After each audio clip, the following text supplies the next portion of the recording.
membahas mengenai organizational learning atau bisa kita sebut dengan pembelajaran organisasi. Apa sih itu pembelajaran organisasi? Mau tahu? Simak videonya ya. Pembelajaran organisasi. Bagaimana sih konsep organisasi pembelajaran? Organisasi pembelajaran merupakan proses pengembangan performa karyawan dalam organisasi secara kontinu meningkatkan kapasitasnya untuk mengatasi setiap tantangan dan perubahan.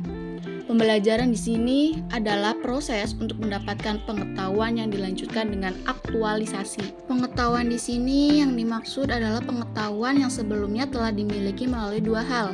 Yang pertama, proses mendapatkan pengetahuan untuk mengetahui bagaimana cara mendasari pengetahuan fisik untuk produksi tindakan, dan yang kedua, proses mendapatkan pengetahuan untuk mengetahui mengapa demikian yang dihasilkan kemampuan untuk mengartikulasikan pemahaman konseptual dari pengalaman. Kemudian, apa aja sih tingkatan organisasi pembelajaran?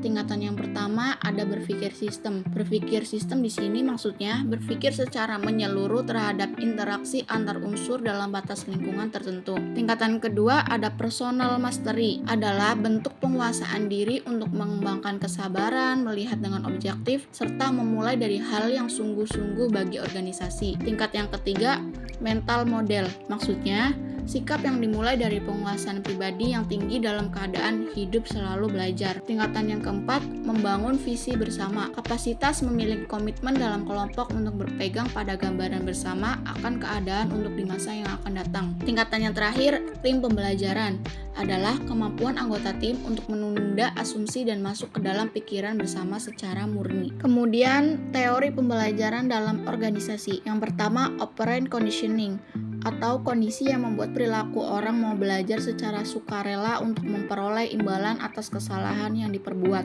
Dan yang kedua, classical conditioning. Ivan Pavlov menyimpulkan bahwa kondisi yang memerlukan adanya stimulus agar mendapatkan respon terhadap suatu objek. Dan yang ketiga, social learning theory.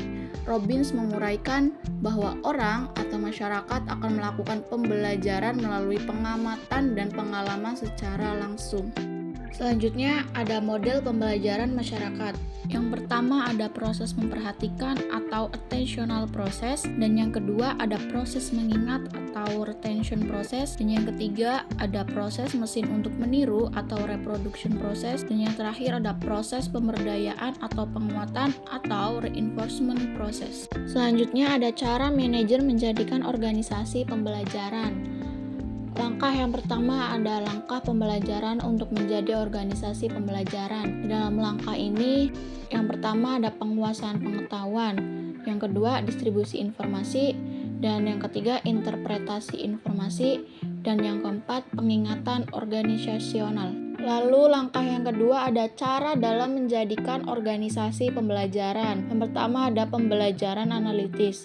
Pembelajaran ini biasanya berupa menganalisis dan mengumpulkan informasi serta mampu menyelesaikan masalah. Lalu yang kedua ada pembelajaran sintesis. Pembelajaran dengan kemampuan menyatukan bagian yang terpisah menjadi bentuk keseluruhan yang utuh. Selanjutnya pembelajaran eksperimental. Pembelajaran ini biasanya dengan melakukan suatu percobaan tentang suatu hal. Lalu pembelajaran interaktif. Cara yang melibatkan orang secara aktif dalam proses pembelajaran. Lalu pembelajaran struktural. Pembelajaran ini yang menekankan pada kaidah, norma, dan aturan. Lalu yang terakhir ada pembelajaran institusional. Adalah cara pembelajaran yang menyesuaikan sesuai dengan tingkatannya. Lalu langkah yang terakhir, langkah memberi pembelajaran kepada karyawan. Langkah ini bisa dilakukan dengan pembentukan perilaku dengan cara pemberdayaan otomatis karyawan. Caranya yang pertama dengan schedule reinforcement. Schedule reinforcement dibagi menjadi dua jenis. Yang pertama ada pemberdayaan terus-menerus atau continuous reinforcement. Pemberdayaan perilaku sesuai kebutuhan dalam pekerjaan. Dan yang kedua ada pemberdayaan terputus-putus atau intermittent reinforcement,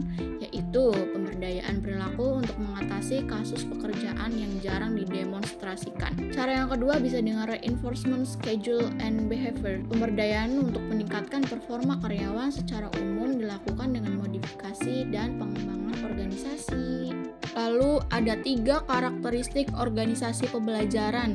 Yang pertama, gagasan baru merupakan syarat organisasi pembelajaran. Yang kedua, pengetahuan baru harus ditransfer ke seluruh organisasi. Dan yang ketiga, perilaku organisasi harus berubah sebagai hasil pengetahuan baru. Selanjutnya, ada juga dimensi dan karakteristik penting bila organisasi telah menjadi organisasi pembelajaran. Yang pertama, ada berpikir sistem merupakan hal fundamental. Yang kedua, kegiatan dicirikan dengan aspirasi, refleksi, dan konseptualisasi. Dan yang ketiga, pembelajaran dicapai dengan seluruh organisasi.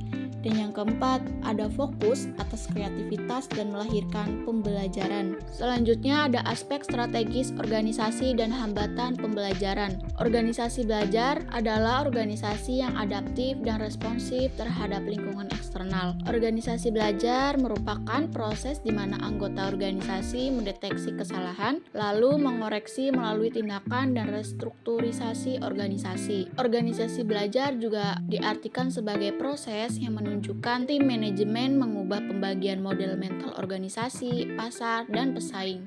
Ada beberapa hambatan yang sering muncul dalam pembelajaran. Ada berpikir pragmatik, kompetitif, dan reaktif.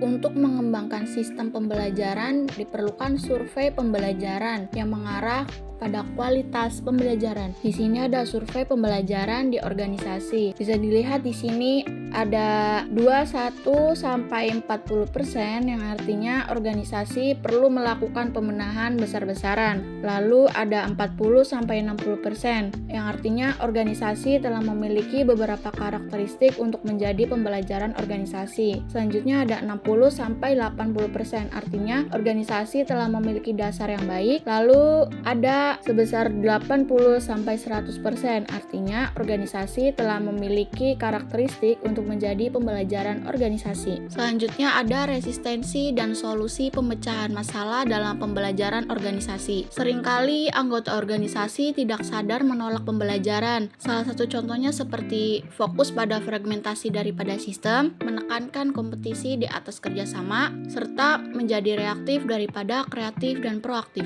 Tindakan dalam menghadapi resistensi terhadap pembelajaran di organisasi bisa melalui dengan tindakan proses penyadaran tentang perlu adanya kebutuhan perubahan dan perubahan memperkuat adanya dorongan daya ungkit perubahan dan tindakan perubahan. Selanjutnya ada 3 fungsi kunci dalam membangun organisasi pembelajaran. Yang pertama, membangun komitmen pada pembelajaran. Yang kedua, bekerja menggeneralisir gagasan dengan dampak. Dan yang ketiga, bekerja untuk membangkitkan fungsi dan dampak. Apa sih sasaran dari pembelajaran organisasi? Dengan pembelajaran organisasi, pengetahuan yang terkumpul melalui pembelajaran organisasional menghasilkan dasar untuk pengetahuan di tingkat yang lebih tinggi terkait kinerja tinggi di tingkat organisasi. Selain adanya sasaran pembelajaran organisasi, apa sih tujuan pembelajaran organisasi? Pembelajaran organisasi bertujuan untuk meningkatkan kualitas dan kuantitas kinerja organisasi, terutama pemberdayaan SDM jangka panjang, meningkatkan kreativitas dan inovasi, serta mempercepat proses perubahan organisasi menuju pembelajaran organisasi. Dan yang terakhir ada output pembelajaran organisasi. Salah satu output pembelajaran organisasi adalah peningkatan pengetahuan karyawan. Biasanya ini dilihat dari peningkatan pemahaman karyawan tentang pemahaman industri atau pengetahuan dalam area fungsional tertentu. Output yang kedua ada pengembangan keterampilan karyawan. Keterampilan yang dapat dikembangkan meliputi keterampilan teknis, keterampilan interpersonal, keterampilan manajemen waktu, atau keterampilan komunikasi. Dan yang terakhir, output yang ketiga ada peningkatan kinerja individu. Cukup sekian video pembahasan mengenai pembelajaran organisasi.